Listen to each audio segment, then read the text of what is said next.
Micro teaching में जब भी हम किसी कॉन्सेप्ट को एक्सप्लेन करते हैं, किसी कॉन्सेप्ट की व्याख्या करते हैं, तो हम कैसे करते हैं उसके लिए हम स्किल ऑफ एक्सप्लेनिंग का यूज करते हैं।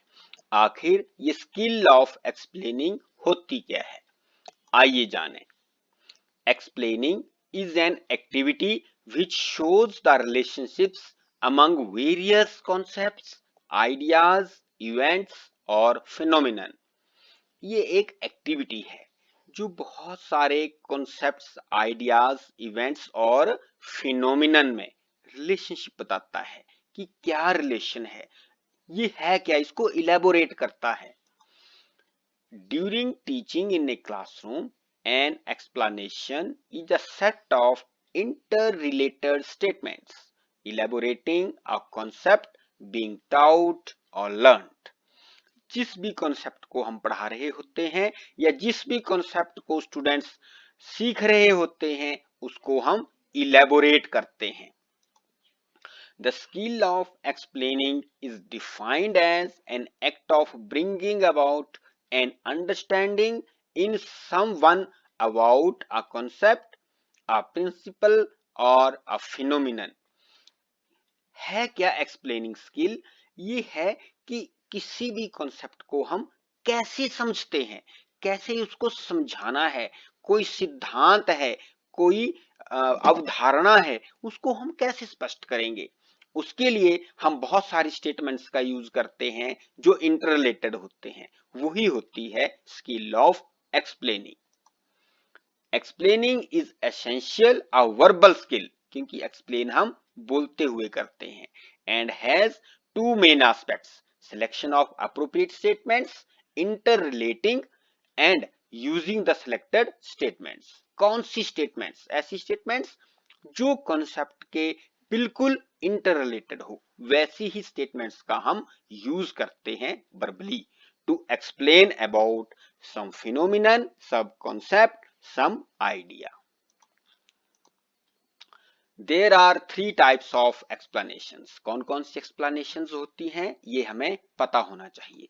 सबसे पहली explanation है interpretive explanation। It is concerned with making clear the meaning of terms, statements, situation, concepts, etc। जो भी हमारी कोई सिचुएशन है, कोई कॉन्सेप्ट है, कोई फिनोमिनन है, उसको क्लियर करने के लिए जो भी हम बताते हैं वो क्या है, इंटरप्रेट। जैसे इंटरप्रेट करते हैं हम किसी भी चीज को, दो संख्याएं, एक बड़ी है एक छोटी है, तो हम इंटरप्रिटेशन करते हैं कि ये इस कारण से बड़ी है और ये इस कारण से छोटी है। तो जो इंटरप्रिटेशन करते हैं हम, उसको बोलते हैं हम इंटरप्रेटिव एक्सप्लेनेशन। और उसमें हम क्या खोजते हैं, व्हाट, क्या है, वो कॉन्सेप्ट क्या है, वो सिचुएशन क्या है। और दूसरी एक्सप्लेनेशन है descriptive explanation. It deals with description of ideas, objects, phenomena, structures and processes. Describe करना है, इसको इलेबोरेट करना है, उसको बोलते हैं हम डिस्क्रिप्टिव एक्सप्लेनेशंस। इसमें हम क्या खोजते हैं, हाउ, कैसे ये कॉन्सेप्ट यूज होता है, कैसे ये कॉन्सेप्ट बनता है, कैसे ये कॉन्सेप्ट हम अपनी रियल लाइफ में इसको यूज करते हैं, या दूसरे कॉन्सेप्ट से कैसा पहले वाला कॉन्सेप्ट रिलेट कर रहा है, ये सब हम डिस्क्राइब करते हैं, इसको इलेबोरेट करते हैं हम, इसको बोलते हैं हम डिस्क्रिप्टिव एक्सप्लेनेशन। और थर्ड एक्सप्लेनेशन है reason giving explanation. It explains principles and generalisations and causes. इसमें हम वाई का आंसर ढूंढते हैं, ये बहुत सारे जो प्रिंसिपल्स हैं उनका कारण क्या है, हम कॉज एंड इफेक्ट रिलेशनशिप इस एक्सप्लेनेशन में देते हैं। तो ये थी हमारी तीन प्रकार की एक्सप्लेनेशंस जो विभिन्न कॉन्सेप्ट को क्लियर करने में, अंडरस्टैंड करने में हम बच्चों को बताते हैं। आइए जाने अब इस स्किल के कंपोनेंट्स कौन है। Components of skill of explanation या skills of explaining. Desirable behaviour, desirable behaviour है कि जो आपने करना ही है, डिजायर्ड है आपसे कक्षा में। तो कौन कौन सा है? सबसे पहले इंट्रोडक्टरी स्टेटमेंट। सबसे पहले कौन सी स्टेटमेंट? इंट्रोडक्टरी स्टेटमेंट, जो आपने skill of introducing a topic उसमें सीखा है कि how to introduce your topic. उस टॉपिक में आप एक अंत में इंट्रोडक्टरी स्टेटमेंट बोलते हैं कि आज हम इस कॉन्सेप्ट के बारे में पढ़ेंगे, उसको बोलते हैं हम इंट्रोडक्टरी स्टेटमेंट। इनकी एक्सप्लेनेशन भी हम करेंगे आगे। यूज ऑफ एक्सप्लेनिंग लिंक्स, ये दूसरा है। Use of visual techniques, interesting to peoples, defining technical words, testing peoples understanding, concluding statement. ये क्या है? हमारे डिजायरेबल बिहेवियर। अनडिजायरेबल बिहेवियर, जो बिल्कुल नहीं करना है, अवॉइड करना है कक्ष में आपने, वो क्या क्या है? इररेलेवेंट स्टेटमेंट, कोई भी इररेलेवेंट स्टेटमेंट कक्ष में नहीं देनी है। Lack of continuity, lack of fluency, vague words and phrases, इनका यूज आपने कक्ष में बिल्कुल नहीं करना है, अवॉइड करना है। आइए अब हम वन बाय वन इनको हम जाने, इनको डिस्क्राइब करें। डिजायरेबल बिहेवियर, सबसे पहले इंट्रोडक्टरी स्टेटमेंट, ये क्या होती है? To draw and maintain students attention, attention attract करता है टीचर कि हम क्या पढ़ाने जा रहे हैं। गिव क्लू फॉर एक्सप्लेनेशन, क्या एक्सप्लेन करने जा रहे हैं, उसका क्लू देंगे हम, क्या पढ़ने जा रहे हैं। गिव्स और ओवरऑल पिक्चर ऑफ एक्सप्लेनेशन, कि आज हम किसके बारे में पढ़ेंगे। तो ये है introductory statement. Use of explaining links, इसमें क्या है? Certain linking words and phrases, जब हम एक स्टेटमेंट को दूसरी स्टेटमेंट के साथ जोड़ते हैं तो हम उनमें एक परफेक्ट लिंक बनाते हैं। जो लिंक कैसे बनाना, उस लिंक को बनाने के लिए हमें आवश्यकता पड़ती है एक्सप्लेनिंग लिंक की। ब्रिंगिंग कंटिन्यूटी इन स्टेटमेंट्स, ये लिंक्स जो होते हैं वो स्टेटमेंट में कंटिन्यूटी को बनाते हैं। और जनरली कंजक्शंस और प्रपोजिशंस ये होते हैं, ये जनरली क्या होते हैं? कंजक्शंस और प्रपोजिशंस। जैसे एज ए रिजल्ट ऑफ, इसके परिणाम स्वरूप, बिकॉज, ये हुआ क्योंकि, इसका कारण ये था, हेंस, देयरफॉर, सो, एंड, और, इस प्रकार के जो वर्ड्स हैं, ये कौन से वर्ड्स हैं? Explaining links. फिर उसके बाद यूज ऑफ विजुअल टेक्निक्स, कौन कौन सी विजुअल टेक्निक्स हैं? One picture is worth than 1000 words, बहुत सारे शब्दों से एक पिक्चर बहुत अच्छी होती है। तो अगर हम पिक्चर के थ्रू, विजुअल टेक्निक के थ्रू बच्चों को पढ़ाएंगे तो बच्चों को ज्यादा पता लगेगा, वो उनकी मेमोरी में ज्यादा देर स्टोर रहता है। जैसे हम कुछ ब्लैक बोर्ड पर लिखेंगे जिसको बच्चे देखें, कुछ चार्ट पे उनको दिखाएं, कुछ मॉडल से दिखाएं, कुछ पिक्चर बताएं, इस प्रकार की बहुत सारी विजुअल एड्स या विजुअल टेक्निक्स होती हैं। या हम बाहर दिखाएं, ये कक्ष में उनको दिखाएं। तो ऐसी बहुत सारी विजुअल टेक्निक्स होती हैं। हम उसके लिए बुक्स का यूज भी कर सकते हैं। बुक्स में भी, बच्चों की बुक्स में बहुत सारी पिक्चर्स होती हैं, हम उनको भी पॉइंट आउट करके बच्चों को कॉन्सेप्ट एक्सप्लेन कर सकते हैं। तो उसी को हम बोलते हैं use of visual techniques. Technical words defined, जो टेक्निकल वर्ड्स होते हैं उनको आपने अवश्य डिफाइन करना है, प्रॉपरली डिफाइन करना है। If not explanation becomes difficult, अगर आप उसको एक्सप्लेन नहीं करेंगे तो बच्चों को वो कॉन्सेप्ट डिफिकल्ट लगेगा। जैसे आप इंग्लिश पढ़ा रहे हैं, अगर कोई नया वर्ड आया तो वो आपको उसका मीनिंग बताना है, उसको कैसे यूज करना है वो बताना है।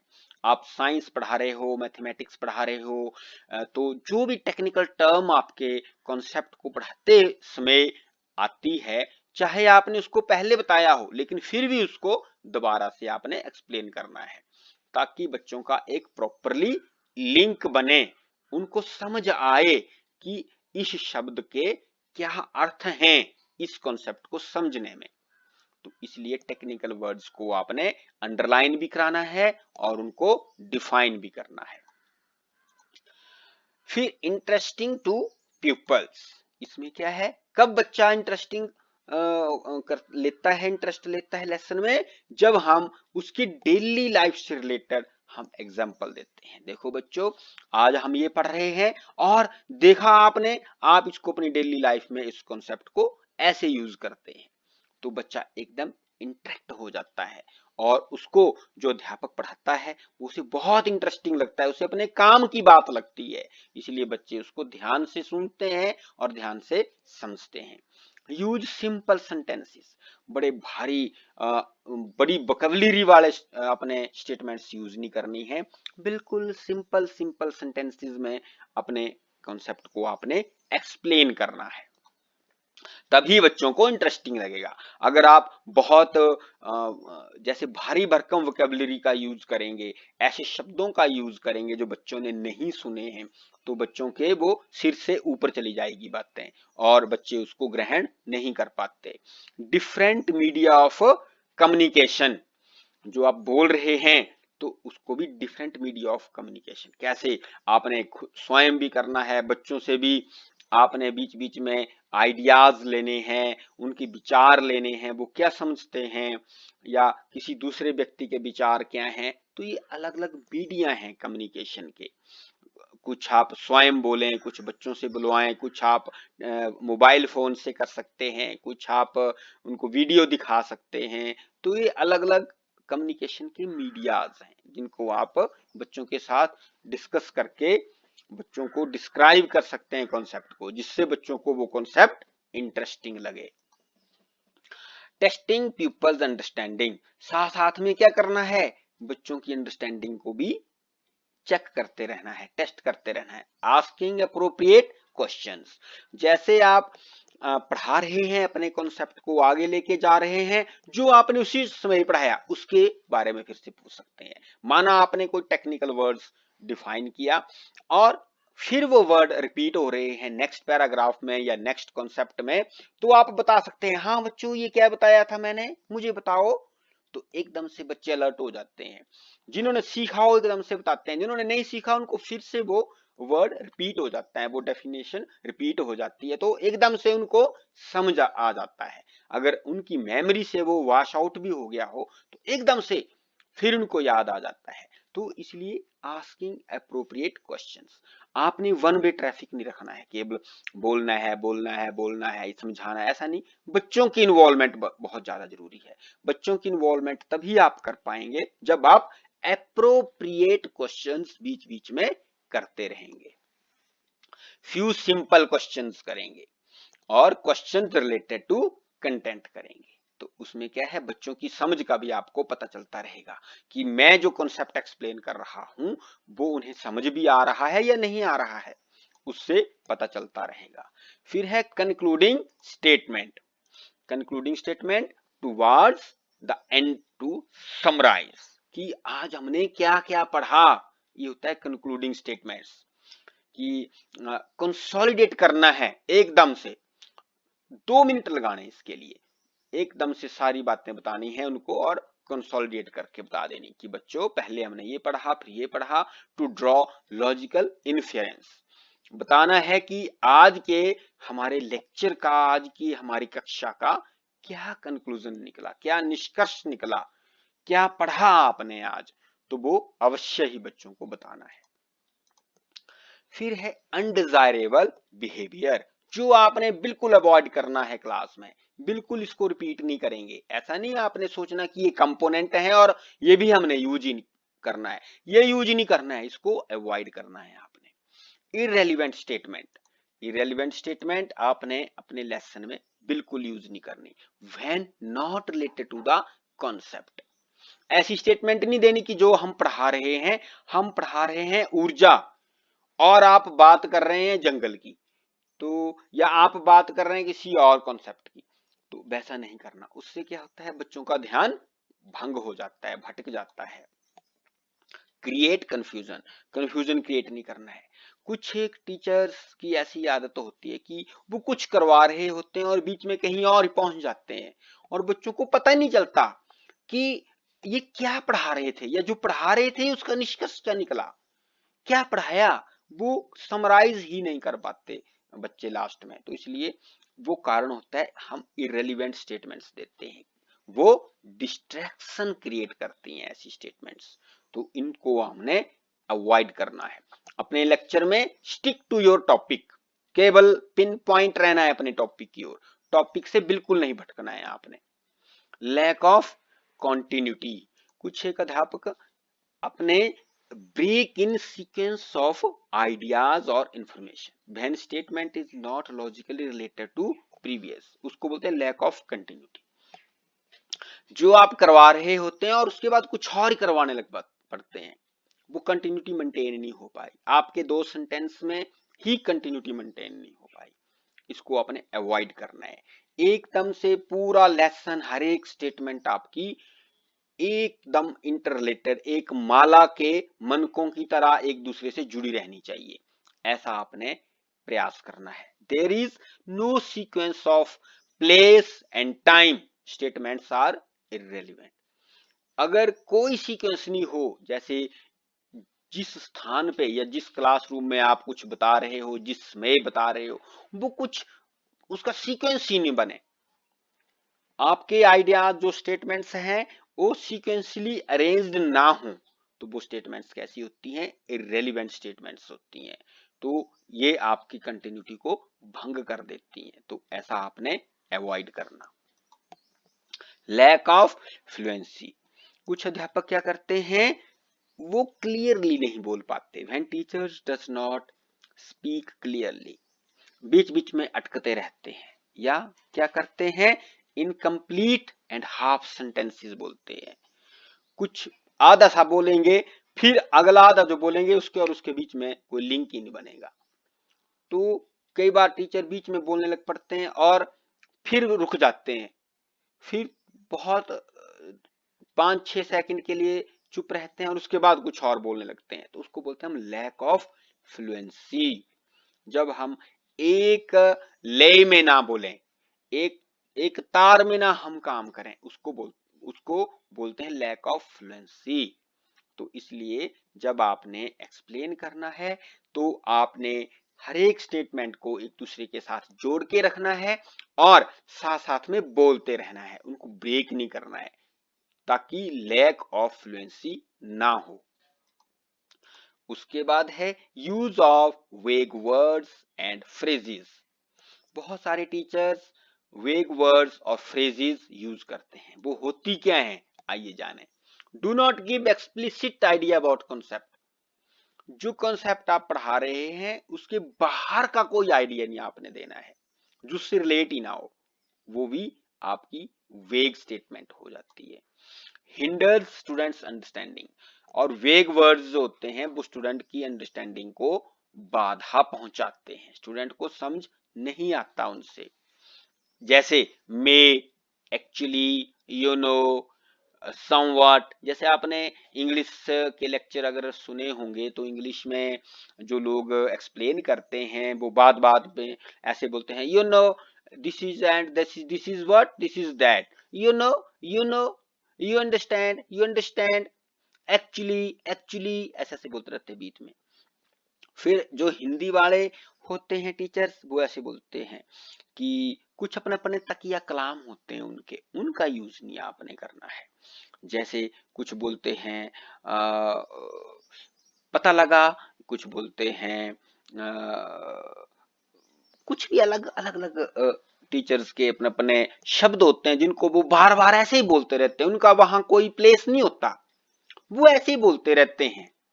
तो वो है वेग वर्ड्स एंड फ्रेजेस, उनको आपने अपनी एक्सप्लेनेशन में बिल्कुल स्थान नहीं देना है, बिल्कुल अवॉइड करना है उनको। तो इस प्रकार के एक्सप्लेनेशन स्किल्स को आपने यूज करना है, सीखना है। मुझे आशा है कि एक्सप्लेनिंग स्किल आपको अच्छे से समझ आ गई होगी और इसको आप अच्छे से यूज करेंगे। Thank you. Thank you very much.